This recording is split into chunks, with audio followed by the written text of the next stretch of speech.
What's up everyone? Welcome back again to my YouTube channel. So, ang pag-usapan po natin kung paano nga ba magpa-picture sa ating customer doon sa Food Bazaar. Kasi yung iba ay nahihirapan mag-picture o kaya nahihiya.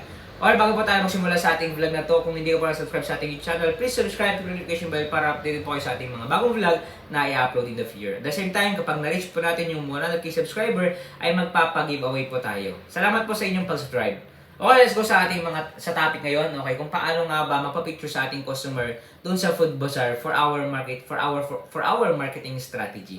Alright, that time is talagang kapalan ng muka. Okay? At ang pwede nyo gawin para makapapicture nyo po yung ating mga customer for our marketing strategy is una-una sa lahat ay kailangan natin na sabihin o kaya i-encourage sila.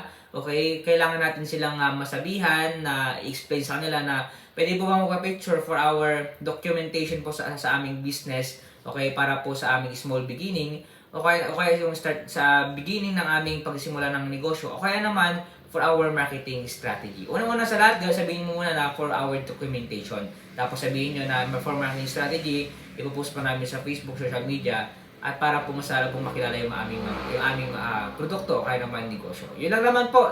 Nawa nagkaroon kayo ng idea at naging blessing po ito sa inyo. Bago tayong matapos sa ating vlog ngayon ay kung hindi pa kayo nakakabili ng aming libro, okay? Please, bili po kayo, okay? Pero kung wala kayong pambili, okay lang naman.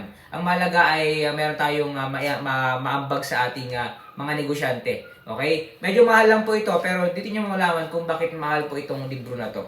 Okay? At the same time, worth it itong libro na to.